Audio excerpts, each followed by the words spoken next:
views expressed on this program are those of the hosts, guests, and callers, and are not necessarily those of this station, its management, or other advertisers. You're listening to Transformation Talk Radio.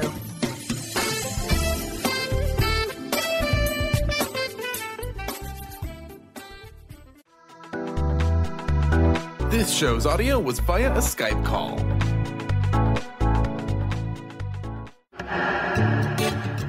Get fired up for Spirit Fire Radio with your hosts, Dorothy, Riddle, and Steve Kramer. Get ready to shine the light on universal spiritual principles and uncover ways that ageless wisdom can guide you in cultivating consciousness in these modern times. Bring purpose to your life through practical spirituality and add to your awareness with Spirit Fire Radio. Now, here are your hosts, Dorothy, Riddle, and Steve Kramer.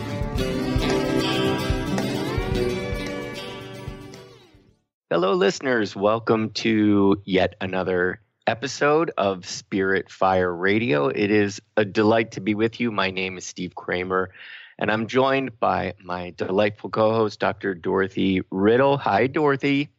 Hi, Steve. Great to be here. Great to hear your voice, and great to be back for yet another installation of intuition. I think that's funny, an installation of intuition. We've sort of discovered over the last 4 weeks that we really do work a bit at it, at sort of installing intuition in a way, huh? Absolutely. Wonderful. And this is our last week on intuition. It sure it's is. Amazing how the time has gone by. Yes, it's been rich, very rich.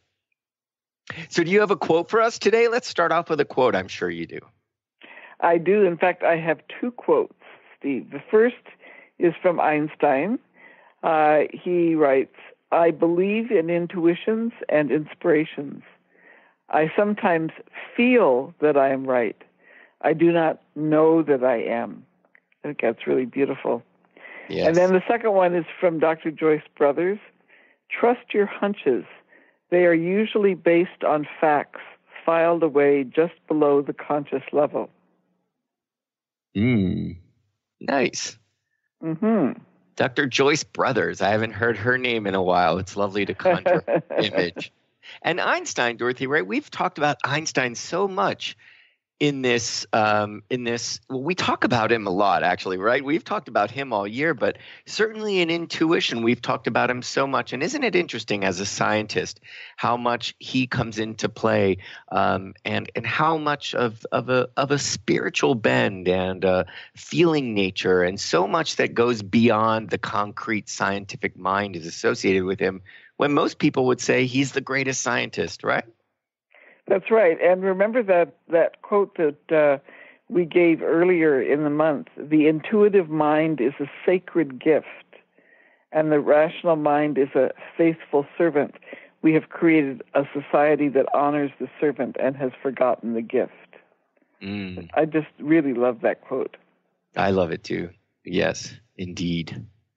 Well, I know we're going to talk about focus. Should we just go right into it? Because when I think of the science mind and the critical mind, I think about somebody just really sitting and staring at formulas and at details and trying to pick them apart. And focus there's an aspect of focus that's related to intuition. And I find that's really what Einstein is talking about all the time, is the way that they interplay, right?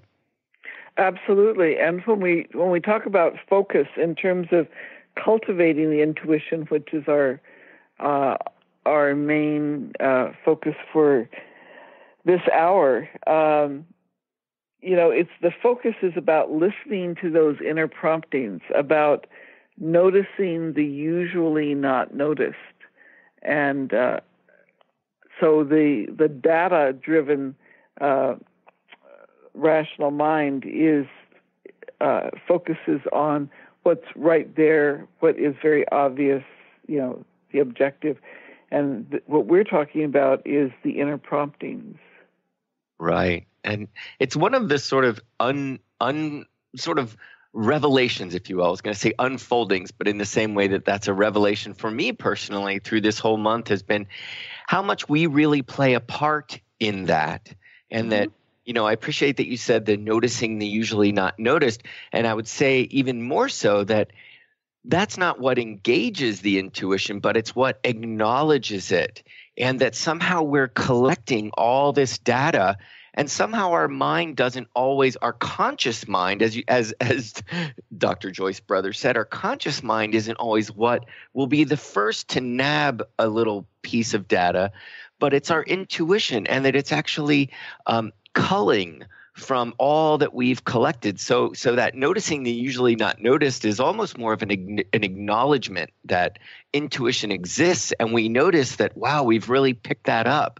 But it's that focus in that we can sort of where is our focus? Is it only on the details, or can we give it a little breadth? Can we expand a little bit our focus so that it includes all that is conscious and unconscious or subconscious, right? Mm-hmm. Yes, and the one way of thinking about it, if we think about the some language from Gestalt psychology, which talks about the figure and the ground, the figure being what's kind of immediately in your face, and the background being the surrounding information. In a certain way, the rational details are that figure. They draw us immediately, and we can ignore the background. What is the subtleties that are in the context. But that's really where we need to be focused if we want to be picking up intuitively. And I think one of the things that we've mentioned this throughout the month, but intuition is a very subtle sense.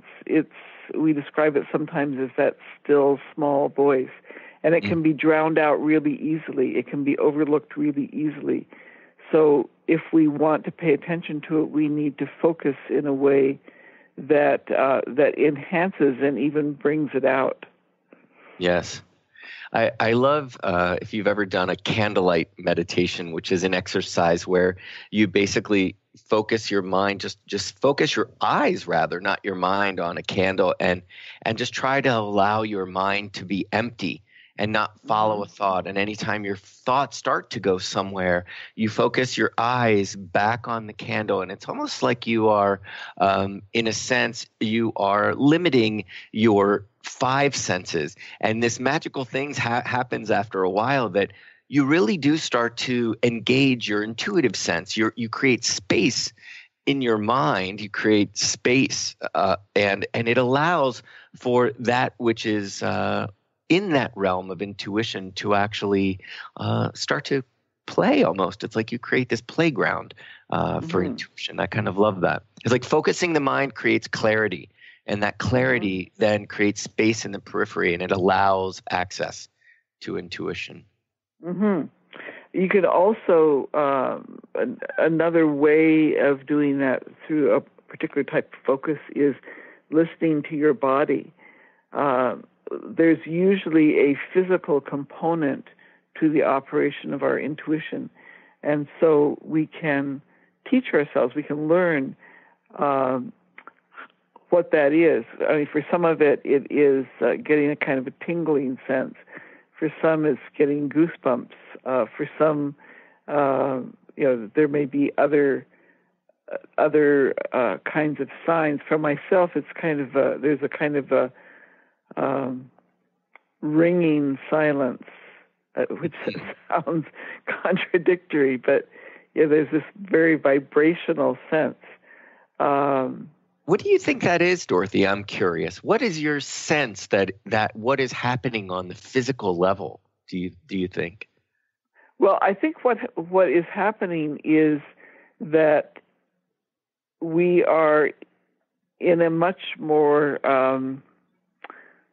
concrete, sound is not exactly the right word, but in a much more concrete way, tapping into the energetic field of which we are a part, but we forget that. We think that we're just distinct beings, but it's that real openness to the interconnection in which intuition operates.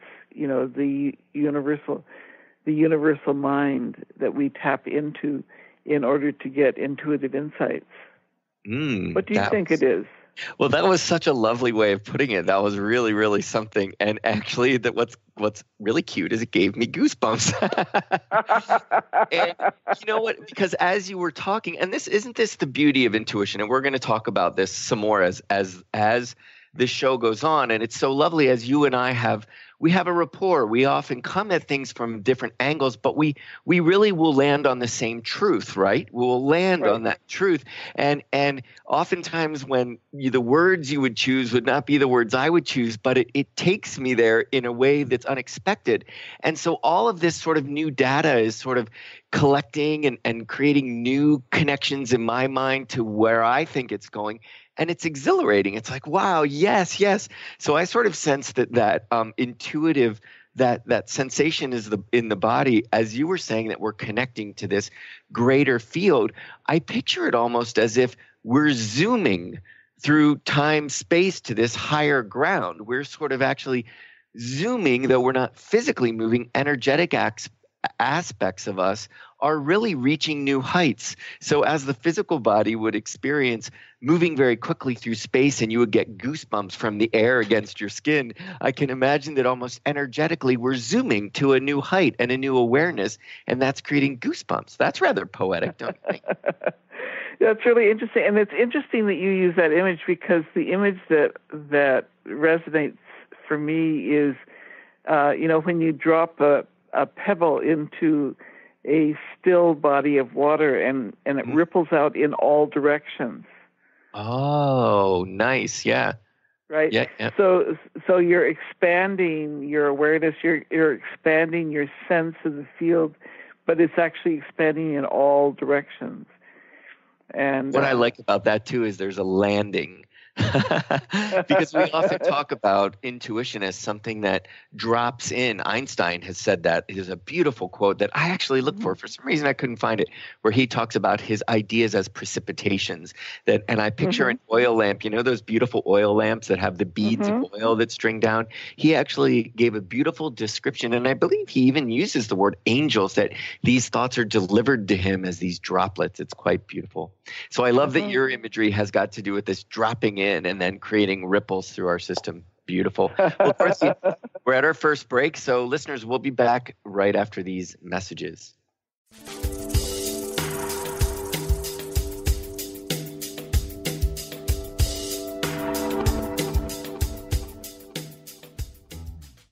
Stay juicy. Tune in to Your Juicy Love with me, Una Drake, co-hosting monthly with Dr. Pat, and every second Monday at 12 p.m. on Transformation Talk Radio. My show, Your Juicy Love, helps you find the dynamic, life-affirming love you've always wanted. Transform your relationships and bring peace, joy, and juicy, juicy love to planet Earth. For more information, visit unadrake.com. Tune into the wisdom of your soul for guidance on living a joyful life. On Soul Wisdom Radio, Wendy will provide inspiration to raise your vibration and connect with your higher self and guides. Learn how to balance your ego and to progress spiritually on Soul Wisdom Radio with Wendy Rose Williams. Visit wendyrosewilliams.com or Transformation Talk Radio to learn more about a healing session with Wendy and her events and publications. Now you can be a part of one of the most powerful programs to help create a more joyful, loving, abundant, and peaceful world. Every day at 12 noon in any time zone, join millions of other people around the world to spend a few minutes in joy, love, and gratitude. Brought to you by Robert Schoenfeld, host of the Art of Powerful Living Radio. Together, we can raise the vibration of the planet. For more information, visit globalmomentofjoy.com. The Janice Underwood Show, helping you create the life you want, not the life you tolerate. Tune in each Monday, 9 a.m. Pacific on Transformation Talk Radio as Janice delves into the life creator system and the next step in your spiritual evolution. Janice Underwood is gifted at helping spiritually minded people shift their mindsets to unleash the creator within. Our souls wish to wake us up. Those of us listening hear the call. Do you? For more information, visit JaniceUnderwood.com. What is a brilliant culture, and how do we create them? Why are they important?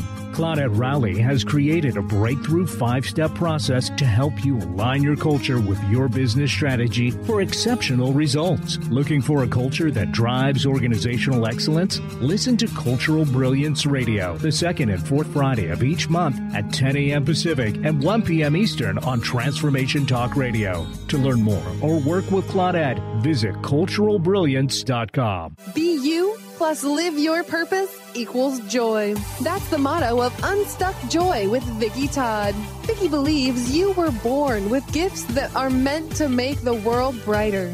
Each show will feature an art visioning journal prompt to help you create your way to soul clarity. If you're ready to get unstuck and create more joy, this show is for you. Tune in the first and third Tuesday at 3 p.m. Pacific on Transformation Talk Radio. For more information, visit VickiWorldArt.com.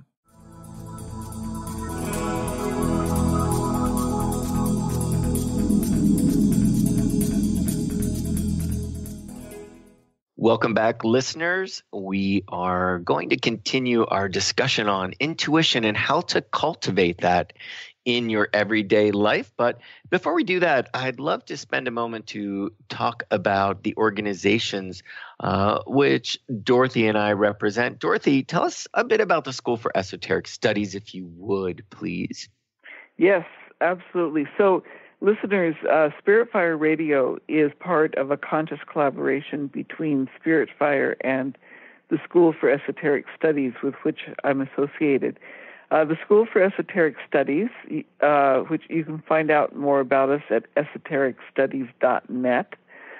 We provide esoteric discipleship training for persons who have a spiritual practice that they want to deepen, and we do that through meditation, study, and service. And several years ago, we became aware that oftentimes, ourselves included, spiritual groups just worked on their own and didn't necessarily cooperate with or collaborate with other organizations. And so we set out to consciously find partners with whom we could collaborate. And on our website at esotericstudies.net, you'll find a section on intergroup collaboration. If you belong to a group that would like to collaborate with us, please look there for our ideas about collaboration and see if you would like to join in. This collaboration is, to me, very exciting. I think, as Steve mentioned, we are both educational nonprofits coming at the whole idea of living spiritually from slightly different perspectives, but very complementary. And to me, working together on this radio show has been a wonderful experience. And for myself as well, and for Spirit Fire, and as all collaborations, right, Dorothy, it has led to just so much more. Collaboration is so expansive in nature. It just inspires and it just leads to even more creativity, which is why it's so important for people to collaborate and for organizations to collaborate, especially if our missions have a similar thread, and ours do, which is both of us to cultivate consciousness in everyday life and a sense of spirituality and understanding how to apply spiritual tools into our everyday life to generate awareness. And Spirit Fire does that as well through study, meditation, and service. We offer online classes. We have got our own meditation practice called the Practice of Living Awareness, which we're about to start a brand new round in the new year, which is really exciting. So listeners, if you are interested in meditation, whether you are seasoned at meditation or you'd like to start a new practice, one that you can call your own, the Practice of Living Awareness is online. It's free, and it's a 14-step program and just starting in a week. So check us out at spiritfire.com and under the meditation tab for the Practice of Living Awareness.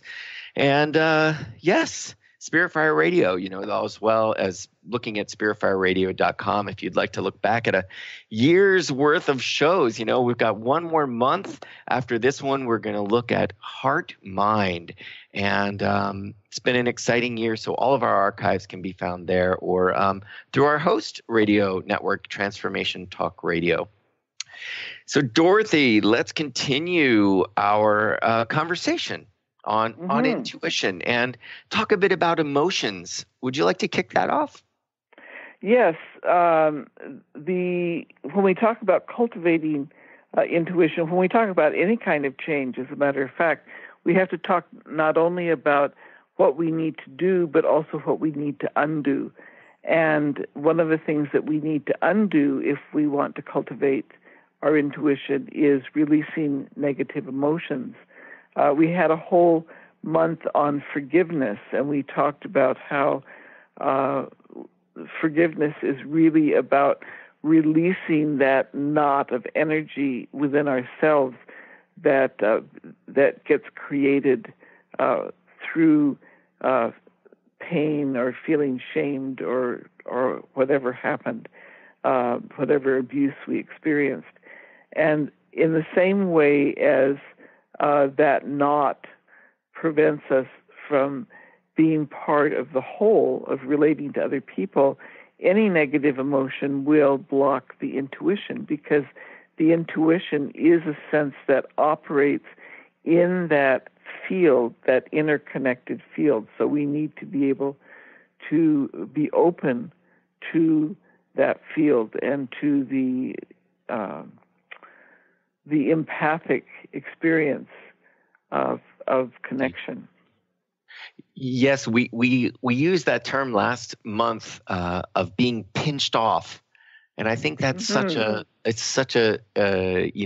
sort of creates that imagery that expresses it so well, that we pinch ourselves off when we're experiencing negative emotion. Certainly, if anybody can imagine being in grief or being in anger, when you're angry at somebody, it feels, you've actually pinched yourself off from them. And in a way, you've almost pinched yourself off from, in many ways, moving forward. We really have to resolve that until all of a sudden we feel open again, or we feel trusting again, or we feel like we'd like to engage that person again.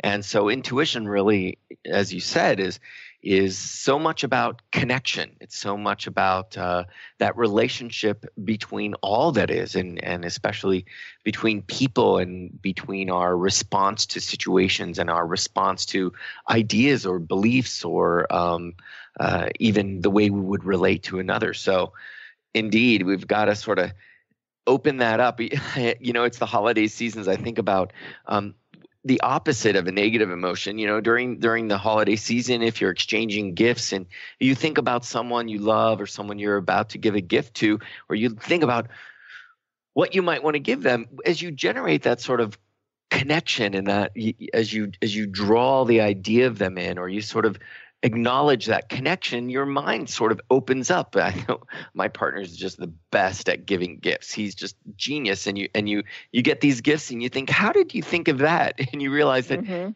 he's using his intuition, and just sensing what it is that you might enjoy. And so there's a sort of, it's that love or happiness or optimism, which feels very wide open, that allows for intuition to come in. But certainly you can feel that contraction if you think about someone that's sort of crossed you, or you're not feeling so good about, or even if you've got a negative response to the holiday season, you're not really in the mood to be open to anything. And that goes to our thought forms, right? And to that which we might be open to or have access to in ways of intuition.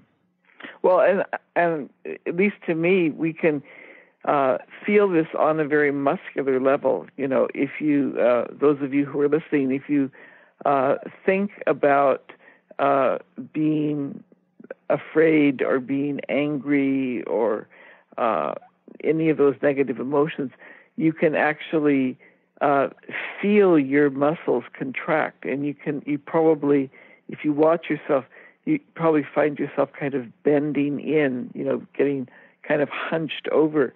And so it becomes a kind of a protection of yourself, and you are very much walled off from the whole energetic field. Whereas if you reverse that, if you release that, as you do that process physically, you could feel yourself, your shoulders move back, your chest opens up, and you are available to be connected into that energetic field. Well, that's the way I experience it. Yeah, it's beautifully put, and it just leads me to want to say, it's so interesting that as you mentioned doubling over, you almost picture in fear, and that you really do contract around the solar plexus, which is at our gut, and our gut has so much to do with our feeling nature and how we relate to the world around us personally. And then, as you mentioned, as we let that go, as we become more trusting and open, that your shoulders go back and your chest opens, and that's your heart center and your throat center. And the heart center, in terms of chakras, rules our interconnectedness and group life and our experience of being a part of a group, which then, of course, opens us up to the other and to intuition. And our throat center, when our shoulders are back, our shoulders are ruled by our throat center, at least in terms of energy architecture. And that throat center is about communication and is about the mind and our thoughts. So you can see that when we're really sort of stuck in our emotions, it's really that gut feeling gets shut down. And that is really the pathway from our solar plexus to our heart to our throat. And so we really have to be mindful of that. And our solar plexus is really the seat of our personal power and empowerment and the seat of our emotions. So, so important. We get butterflies in our stomach, right? When we're not feeling good or we're not open to it. So very important that we pay attention to our body, not just physically, but also the way that expresses energetically and how we sense that in our body. And I just want to add, particularly because of the environment that we've been living through in terms of the focus on naming abuse out loud, that when we talk about trusting, it's really about trusting ourselves. For sure. It's not about having to trust everybody around us who may or may not be trustworthy, but it's trusting ourselves. And when we talk about releasing negative emotions, we do that for ourselves, not because we want to excuse somebody else from what they did, but it's about ourselves and the energy field that we bring to life, so that we are available, and our energy and our thoughts are very much bound up. Energy follows thought and forms our reality. Yes, and that is why, indeed, Dorothy, that the solar plexus is the last stand of the self. It is where, when we heal within, we heal ourselves, and we do that work. We talked about that so much on the forgiveness show that we will often default to thinking forgiveness is about the other person, but it's really a process we go through for ourselves and in and of ourselves. It's a gift we give to ourselves, right? And that then leads to empowerment, personal empowerment, and allows us to move out in the world in a safe and full way. Beautiful. So very important for intuition as we move on up and out energetically and allow that in. Dorothy, we're already at a break. It just went so fast. Oh, my goodness. Okay. Yes, we're going to go to another break, and we're going to come back and continue this really just wonderfully, so much information here about intuition. So we'll be right back after these words.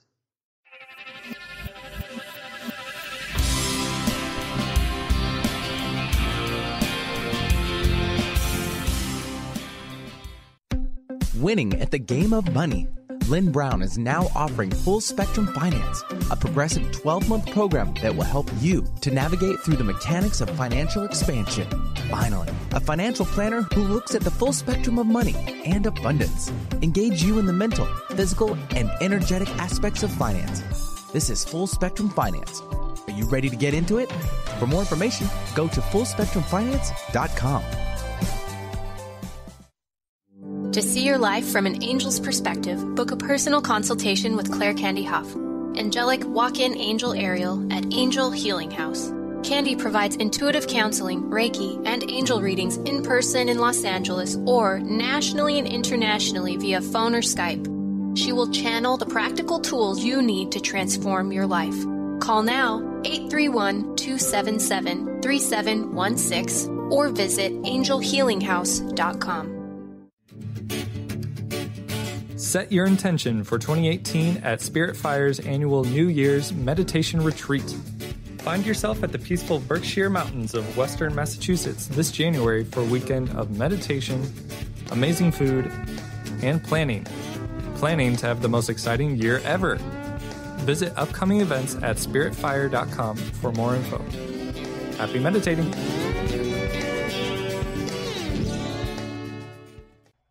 Integrate spirituality into your everyday lives on Universe Soul Heart Radio. Tune in each month on Transformation Talk Radio as Kathleen Johnson explores the concept of sensible spirituality, keeping you grounded, connected, and centered on the path to wholeness. Kathleen has dedicated her life to facilitating holistic healing and wholeness in others. Listen to Universe Soul Heart Radio and learn how to flourish, grow, and impact all we do on planet Earth. For more information, go to universesoulheart.net.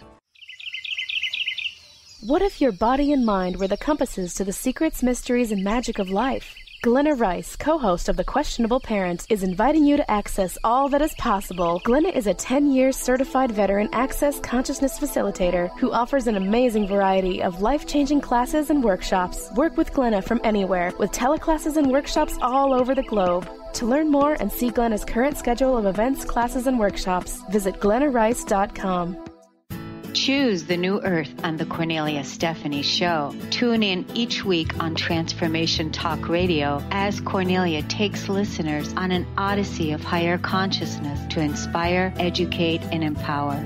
Cornelia guides people on the path of self-healing, peace, and liberation. The Cornelia Stephanie Show is your catalyst for anchoring heaven on earth on a global scale. For more information, go to corneliastephanie.com.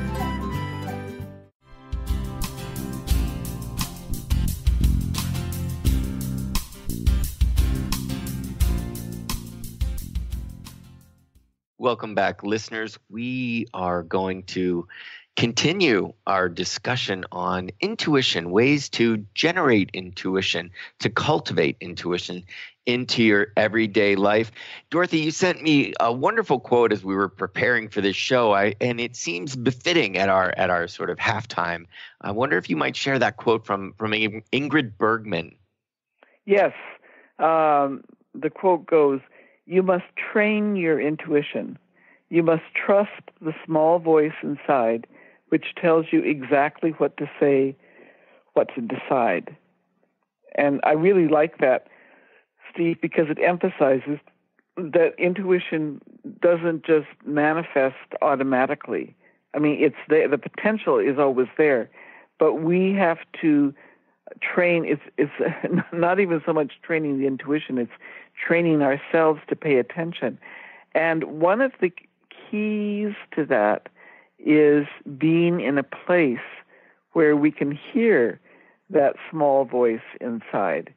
And so I'd like to talk for a moment about solitude, because we have, we've emerged as a culture as being very linked to external stimulation, whether it's through social media or other mechanisms, and we don't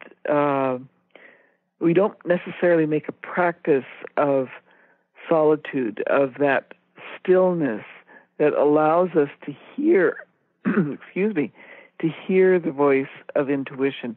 Instead, we tend to associate solitude with loneliness. Mm-hmm. It's a bad thing. It's something that we should get away from.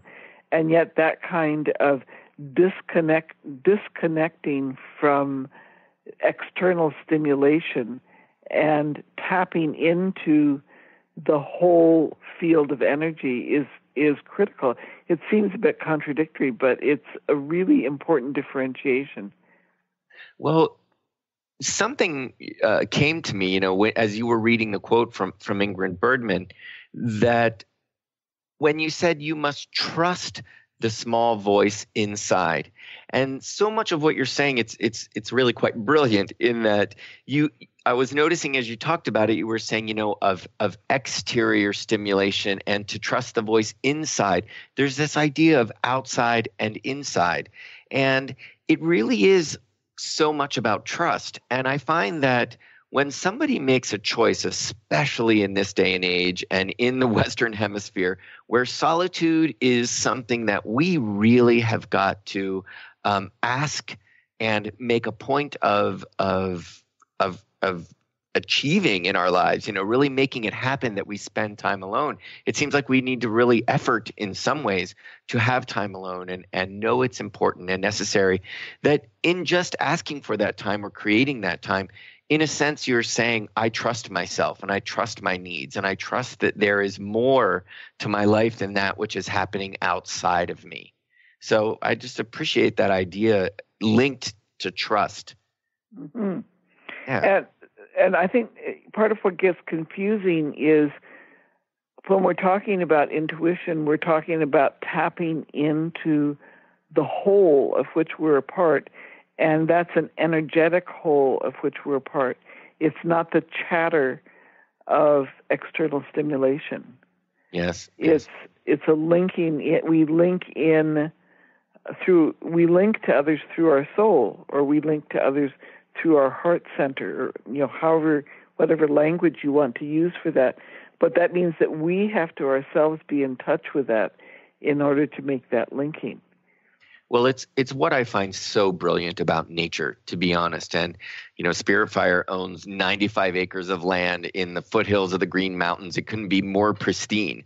So when people come to meditate or they come for retreats, and they're trying to generate awareness, they're trying to, and in generating awareness, naturally, you're generating the intuitive process. And it is people spending time on walks out in nature. And one might think that that is a stimulation, but what they find is that they're actually connecting to the greater world. They're actually feeling that interconnectedness with all that is around them, with all that they are a part of. And there's something magical that happens where they actually are alone, but at the same time, they're not alone in that they feel interconnected to all that is. And nature's got this wonderful way of facilitating that. But Dorothy, I would also say that nature also has a wonderful way, and solitude, if you will, of revealing patterns. Everything in nature is fractal and is fractal. And that means that it's all repeated. Within the practice during meditations, there's a very wonderful step that's called soften, open, and release. And we'll often talk about ice when it softens and opens and releases and releases the form of the ice to water. There's just wonderful ways that nature reminds us that, we can soften to perhaps, anger or aggression, as we were talking about negative emotions. We can soften and open and release. And it's that opening and releasing that allows something like intuition in, but nature has this magical way of showing us all the various parts and aspects of ourselves and of the world and of our reality that just somehow, to me, makes solitude so rich. Mm-hmm. And for those of our listeners that don't have the opportunity to be out in nature in that way, since a lot of that natural world is being paved over, so to speak, yes. I just want to share something that a childhood friend of mine did, which I thought was so beautiful. She married an Army officer, and so lived on a military base, very busy environment, not your typical nature.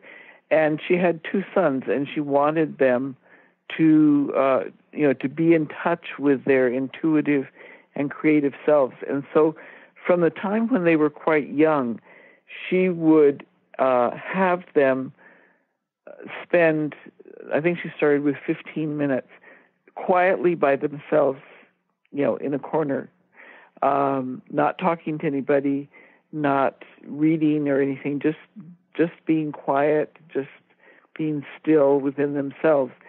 And as a result, both of them started publishing poetry by the time they were in their early teens. I mean, that was part of the creative expression that came out.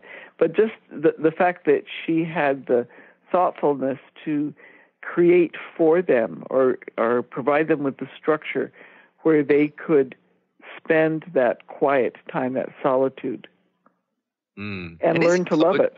Isn't poetry just so intuitive, if you will, because it takes language, and it is that process that just allows language to really come alive, right? And it draw these sort of connections between words and imagery and if you will, the flow of words and their even syllables, and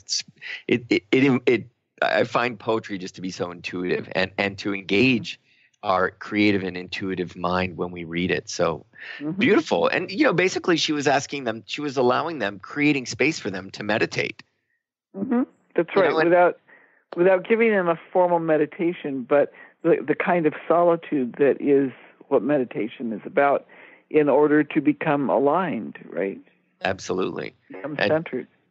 I mean, really, when we are in mindfulness meditation, it is the precursor to insight meditation, and insight meditation engages intuition. So, with mindfulness meditation, we're quite literally just creating that inner alignment. We're creating, we're allowing our body to be comfortable sitting for 10 minutes or 15 minutes like her children did, and learning to steady our emotions, not engaging the world so readily, and to still our mind, or at least create space in the mind. So that then is called shamatha, which just means peaceful abiding, and that is the precursor to vipassana, which is insight. So indeed, everybody, you don't really need 95 acres in the foothills of Western Massachusetts, just 15 minutes a day of just sitting in quiet and trying to create that inner alignment. And some time alone is one of the surest ways, right, Dorothy, wouldn't you say, to generate or cultivate intuition? Absolutely. And that's why I think it's important that we're talking about solitude as a positive, rather than seeing it as a negative because we're alone.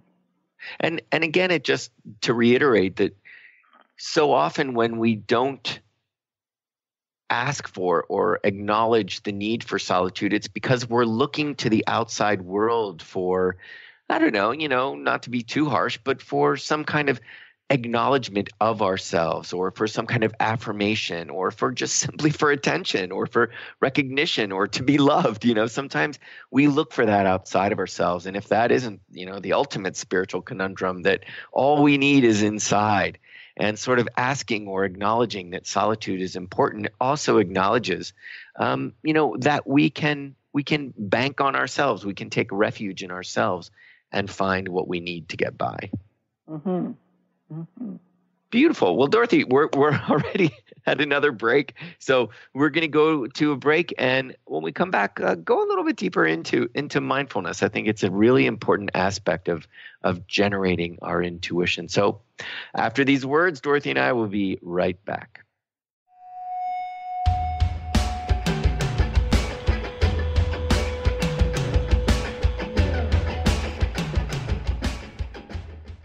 The Knowledge Book, currently studied in 39 countries and 15 languages around the world, accelerates our evolution, takes us out of depression, offers universal truth, protects us, and makes us stronger, both spiritually and physically.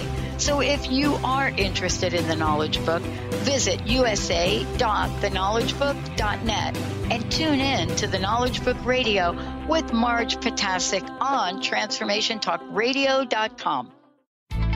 Amber Teal, founder of The Healthy Edge, is bringing you the hit show Healthy Edge Radio, living with power, passion, and purpose. Amber provides the support and tools necessary for you to finally release the weight and emotions that are hidden beneath the weight. Tune in each month on Transformation Talk Radio. For more information on how you can take the next step with Amber, visit getthehealthyedge.com.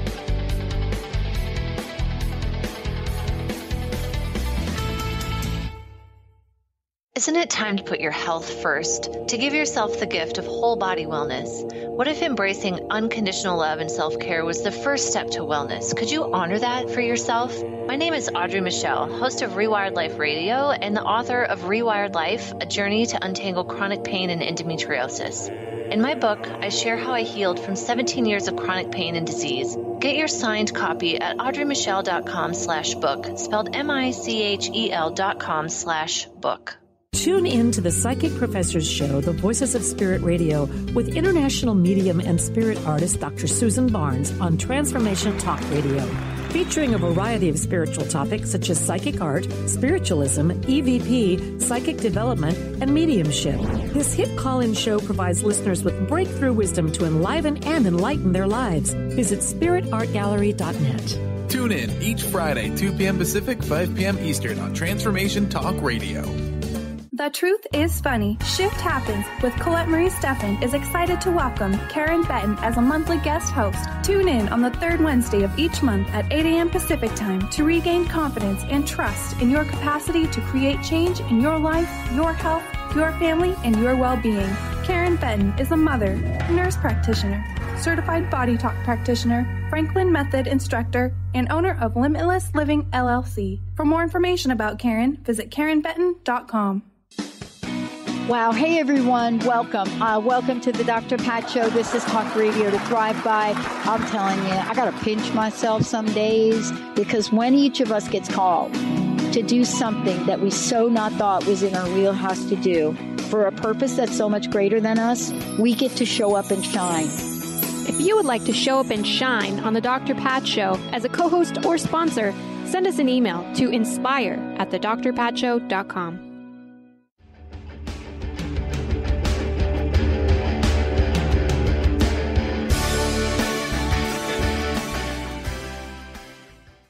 Welcome back, listeners. We are going to continue this very juicy conversation on intuition, how to cultivate it in your everyday life. And Dorothy, I just wanted to mention, as we're right on the edge of a new year, don't you think that we often, I think it's interesting when we come up with a New Year's resolution, right? I mean, we're really banking on what it is that we may need in the new year. In a sense, we're using our intuition because the year that has just passed has given us so much sort of data. We've grown, we've evolved. We can look back and say, you know, what is it that I experienced and how would I like to build upon that? So I think as we all sort of generate this New Year's resolution where we look forward and we say, what do I want this new year to be about? We're engaging our intuition, right? Well, we certainly can. I think that's a great idea, Steve.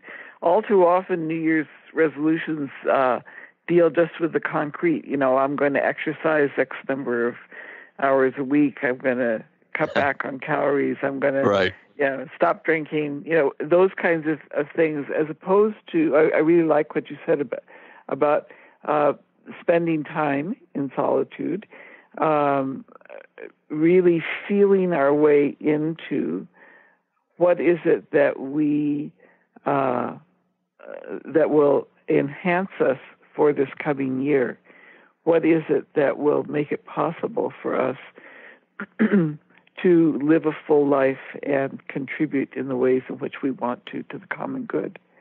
So I think that's a beautiful way of thinking about New Year's resolutions.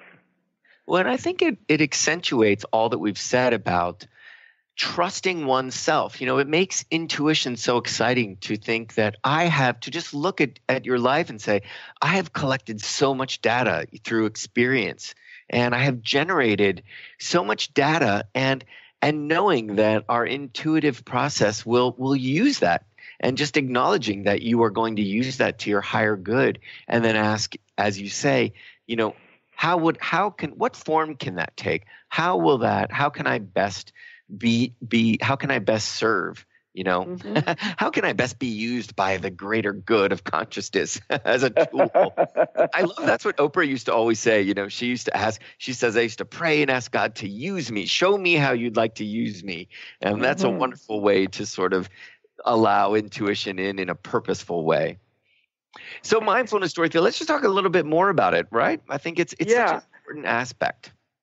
Well, it's, if you think about the difference between mindlessness, where we just kind of let things happen, and in a certain sense, intuitive functioning is a mindless operation.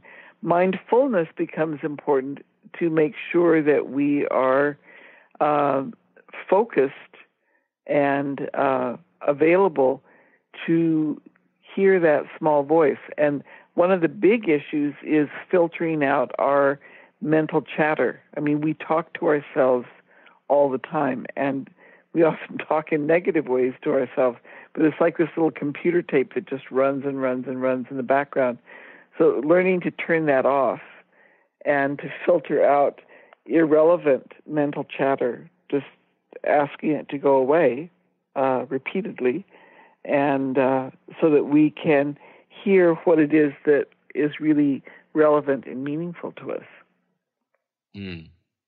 And it just recognizes our innate interconnectedness. I just find when we are mindful, even when we're just mindful of doing our dishes, we're going to really pay attention to the temperature of the water and to that beautiful knit dishcloth that somebody made us.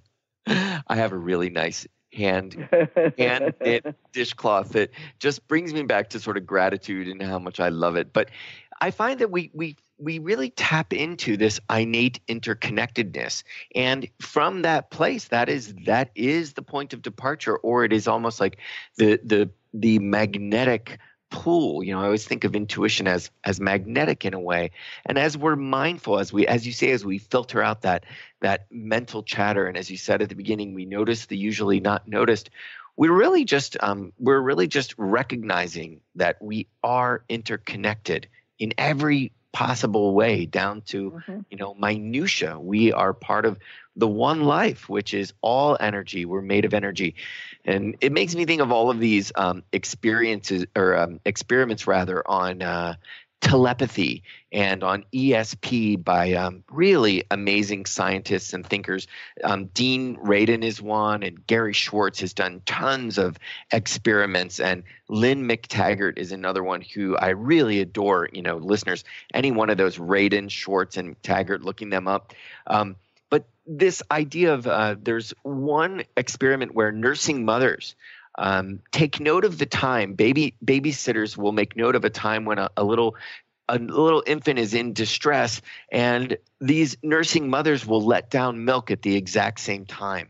Or dogs that are videotaped when their owners normally come home on a schedule, and the type of dog that's really devoted and will sort of wait for their owner, and then the owner switches the time, and they've got the videotape of the dog going right to the door, even though there's no sort of five sensory perception of noise or sight that the owner is coming home, but the dogs will go to the door. So all of these experiments just sort of show us the ways in that we are interconnected. And to me, mindfulness, alignment, meditation, spending time alone, it helps us reinforce and just create a sort of an expanded or extensive language or awareness of ways that we're all interconnected. And that's what allows intuition to come in, and it can be really fun, right? It's just absolutely. Well, there are also tools that can help us tap into what it is that we need to know, or tap into that intuitive sense. There are tools like the Tarot or the I Ching that can help us talk with ourselves, talk with our intuitive self. There's also dreams. And while many people tend to think of dreams from a psychological perspective, they're also a very interesting intuitive glimpse into what it is that we need to be aware of. And I don't know if you've done this, Steve, but I know for myself, I can use my dreams in the sense that if I have something that I need insight on, I can ask my dream self before I go to sleep to please provide me with some insight, some intuitive awareness, and then I will dream the answer. And so that's another way of of tapping into that intuitive sense. That's a beautiful way to go. And it just says, it's about opening and allowing, because you're asking. Mm-hmm. And when we ask, we open ourselves up, we trust, we allow, and there it is. That's the magnificence. That's where the joy comes in. And we say, not so bad being here on planet Earth, right? So, Dorothy, we're at the end of the show, and goodness, at the end of the year. So, as always, I wish you and our listeners the most beautiful, healthy, prosperous, inspiring, and intuitive new year. And Dorothy, I look forward to within the new year. We have another month. We're going to talk about heart-mind. Mm-hmm. It's going to be great. I look forward to that too. And listeners, I share with Steve my wishes, the wishes for you to have a healthy and growthful new year.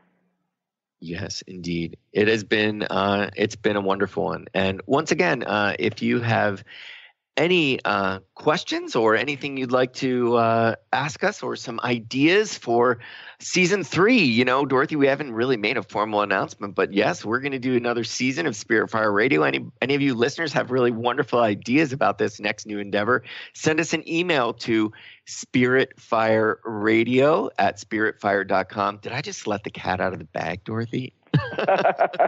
I'm so good at that, aren't I? Yeah, but we're going to take a break, right?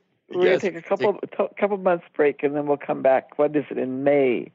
But we'll be with you in January, and then we're going to return in May. Yeah. Yes. So I look forward to that, and to being with you all and with you, Dorothy, in the next new year. So we will see you in 2018. Big love to everyone.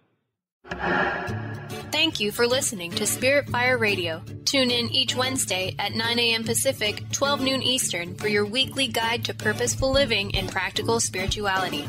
Join hosts Steve Kramer and Dorothy Riddle as they shine the light on universal spiritual principles and uncover ways that ageless wisdom can guide you in cultivating consciousness in your everyday life.